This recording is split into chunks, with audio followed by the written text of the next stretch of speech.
Bonjour à tous et bienvenue. Vous suivez le journal sur BB24. Voici les titres du 12:45. Prévention contre le coronavirus au Bénin. Les mesures prises par les autorités ne sont pas respectées à la lettre par tous les citoyens. À Cotonou, la police traque et décourage toutes les personnes qui tentent d'outrepasser les règles établies. Un constat à suivre. La perruque, une coiffure de faux cheveux que les femmes portent sur la tête pour des raisons liées à la mode ou pour des considérations esthétiques. Les perruques sont prisées pour leur caractère pratique. À suivre un reportage sur les perruques. Et puis, les femmes sont de plus en plus autonomes et impactent le développement des nations. Quel lien peut-on alors faire entre développement personnel et autonomisation de la femme? Une spécialiste nous l'explique dans le 12h45.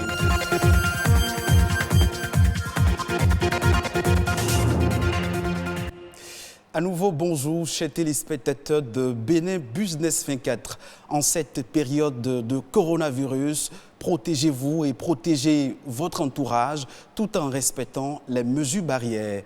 Depuis que le Bénin enregistre des cas de coronavirus, le gouvernement prend des mesures de prévention en vue de lutter contre l'invasion du Covid-19 sur le territoire national. Non seulement un cordon sanitaire est installé, mais plusieurs décisions sont prises. Au nombre de celles-ci, la fermeture des lieux de jouissance est mieux. Plus aucun visage dans les rues sans masque de protection. À Cotonou, ces mesures ne sont pas respectées à la lettre par tous les citoyens. Vous le verrez dans l'élément que je vous invite à suivre. Une équipe de notre rédaction a surpris une patrouille de la police républicaine dans un quartier de Cotonou. Le reportage. Il est environ midi ici à Agla-Akplomé, quartier de la ville de Cotonou. Une seule explication à cette débandade, la présence des forces de l'ordre dans les rues. Une descente inopinée pour s'assurer du respect d'une des mesures de prévention du coronavirus, le port de masque rendu obligatoire depuis quelques jours pour freiner la propagation du Covid-19. Les hommes en uniforme sensibilisent et parfois n'hésitent pas à jouer de la matraque pour faire saisir le message aux récidivistes. Dans leur exercice, un fait qui attire l'attention, un cabaret ouvert, avec à l'intérieur un vendeur et quelques clients désireux de s'offrir du vin de palme. Ils sont mis dehors et le cabaret fermé. Je ne suis pas ici. Le petit qui est là, il dort dans la maison. Quand il ouvre, même il peut sortir pour hurler là, et les clients arrivent. Bon, comment il peut faire? Il commence pas à le recevoir. Et c'est ce que j'ai intervenu. J'ai dit, c'est ça qui m'a déplacé de la maison pour venir ici maintenant. J'ai dit, quand tu te lèves là, ne reçois personne, ferme. Et toi-même, tu t'enfermes dedans. Les gens commencent par rentrer, ils ne peuvent pas les chasser. Il est trop petit. Les gens viennent, on les renvoie et ils ne veulent pas accepter. Et il n'y avait que 2 dedans. Je les sortais quand vous êtes venus. Un seul qui doit prendre la monnaie, voilà son argent dans ma main. Une explication à laquelle ne croient pas trop les forces de l'ordre. Sur le terrain, ils ne peuvent se prononcer devant la caméra, mais expliquent que ce cabaret n'a jamais gardé ses portes closes. Pourtant, la décision du gouvernement en date du 27 mars stipule clairement que bars, discothèques et débits de boissons présents dans le cordon sanitaire doivent rester fermés. Merci à vous, Rodrigue Babagüeto. Partons maintenant au Togo. Le pays octroie une aide financière mensuelle de 20 000 francs CFA aux conducteurs de taxi-moto en vue d'atténuer les répercussions économiques liées aux nouvelles mesures de restriction prises pour endiguer la propagation du Covid-19. Dans le cadre de ce programme, les conducteurs de taxi-moto, communément appelés émigrants, considérés comme travailleurs du secteur formel à faible revenu, recevront 20 000 francs chaque mois, et ce durant toute la période de l'état d'urgence prévue pour durer 3 mois. Pour être éligible au programme, il faut être âgé de 18 ans minimum, disais-je, et être détenu d'une carte d'électeur. À l'heure où les bilans s'alourdissent à cause de la pandémie du Covid-19, le monde entier a entamé depuis hier un événement inédit, sans procession ni messe traditionnelle. C'est sur les écrans que les fidèles suivront les messes du pape François confiné. Ils suivront aussi de chez eux la messe de ce dimanche qui clôture la semaine pascale. À Jérusalem, pour la première fois depuis plus d'un siècle, le Saint-Sépulcre sera fermé au public durant tout le week-end pascal. Une simple messe à huis clos y a été célébrée pour le Vendredi Saint qui commémore la crucifixion du Christ. Autre élément dans ce journal, le port de la perruque est la tendance du moment. Longue ou courte, bon nombre de femmes en portent, mais toutes l'apprécient pas.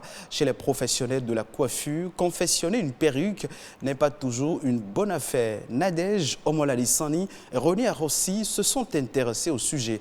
Voici leur reportage. Confectionnées avec des mèches naturelles ou synthétiques, les perruques passent pour être la tendance actuelle chez les dames. Pas évident aujourd'hui de distinguer sur une tête bien coiffée une perruque d'une mèche tissée chez les dames. Dans les salons de coiffure, plus besoin de perdre des heures pour se faire belle. Seule la mèche est indispensable et le professionnel coiffe sur un mannequin le modèle voulu par la cliente. C'est un style qui semble être apprécié par bon nombre de femmes, mais qui n'est pas du goût de certaines d'entre elles. Moi, je préfère les perruques parce que quand je finis mes courses en ville, je rentre à la maison, je peux l'enlever et respirer tranquillement. Je n'aime pas les perruques parce que ça me donne la chaleur sur la tête. Et surtout, j'ai un petit enfant. Quand nous sommes en route ou sur la voie, elle peut toutefois tirer ça sur ma tête et ça va s'enlever. Ou si tu es sur Zem, si tu n'arrives pas à bien placer ça, ça tombe. De l'avis de ce patron d'un salon de coiffure de la place, la confection des perruques aurait un autre avantage qui pousse de nombreuses femmes à l'adopter. Le fait de tisser chaque fois les tissages sur la tête agit sur les crânes. Et non seulement ça, si tu ne sais pas faire les nattes des tissages, ça peut aussi casser tes cheveux. Avec la perruque, les femmes changent de tête autant qu'elles le désirent. Un style le matin et un autre le soir devient un jeu. Un changement qui n'est pas toujours bien vu par les hommes. Sans hésiter, je vous dis que j'aime la femme quand elle est naturelle. Donc je n'aime pas du tout les perruques et autres artifices qu'on ajoute à la beauté féminine. Ça dérange certains hommes, mais moi particulièrement, ça ne me dérange pas. Parce que si c'est la méthode pour la femme de se sentir à l'aise, moi, ça ne me dérange pas. Si la perruque permet à celles qui l'adoptent et aux professionnels de la coiffure de gagner en temps, le point de vue diverge quant à ce qui concerne leurs intérêts. Parfois, nous sommes au salon, il n'y a pas de clientes, mais les têtes, nous sommes entourés de têtes. Et nous sommes en train de coudre seulement que des perruques. Ça ne nous arrange pas. Donc, on préfère que les dames viennent se coiffer directement. Ça paye bien. Quand c'est confectionné en perruque, ça nous avantage. Pourquoi? Parce que le prix est élevé. D'accord. Là où ça ne nous avantage pas, une fois que la perruque est déjà confectionnée, pour le revoir, ça fait au moins 3, 4, même 5 mois. En effet, l'origine des perruques remonte à des milliers d'années. Encore appelées postiches ou faux toupets, les perruques sont aussi appréciées par certaines personnes pour cacher le calvitie. Elle est aussi fréquemment utilisée par certains hommes pour se faire passer pour des femmes.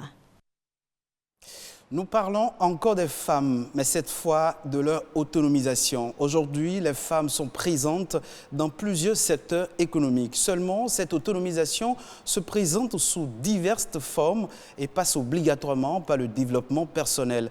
Comment être une femme autonome et savoir développer une grande capacité de leader. Daniel Adéchoubou, coach en développement personnel, nous éclaire au micro de Perspective Tossa. L'autonomisation peut prendre différentes formes. On peut vous autonomiser pour vous permettre d'être indépendant financièrement. On peut vous autonomiser dans le domaine intellectuel, vous rendre capable de pouvoir vous exprimer dans le domaine de l'éducation également. Il est très bon pour la femme d'être autonome. Pourquoi? Il y a un adage chez nous ou un proverbe chez nous qui dit « Si vous éduquez un homme, vous avez éduqué une personne. Mais si vous éduquez une femme, vous avez éduqué toute une nation. » Qu'est-ce que cela veut dire? Nous sommes d'accord que la femme joue un plus grand rôle dans l'éducation des enfants et tout. Donc, quand la femme est rendue autonome, elle investit tout de suite, elle apporte tout de suite sa contribution dans la famille, dans l'éducation des enfants, leur développement. Et déjà, ça fait un groupe de personnes qu'elle impacte à cause de sa capacité qu'elle a développée ou de son autonomie. Donc, du fait de son autonomie, elle impacte déjà un groupe de personnes, sa famille, peut-être, disons, 4 à 5 personnes dans la famille. Donc, c'est important d'autonomiser la femme parce que peut-être qu'elle est en contact avec beaucoup plus de personnes dans la société, en partant du noyau familial. L'autonomisation de la femme, c'est rendre la femme capable d'extérioriser toutes les capacités qui se cachent en elle. Donc, l'équiper de compétences, d'aptitudes qui lui permettront de pouvoir réellement s'affirmer dans la société et contribuer au développement de sa société. Être autonome, c'est que je suis équipée.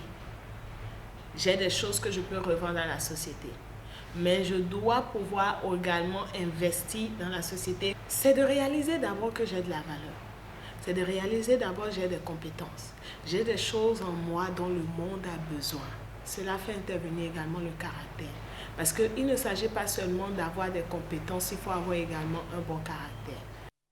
C'est la fin de cette session d'information. Merci de l'avoir suivi. Le prochain rendez-vous, c'est à 19h45, toujours sur BBV4.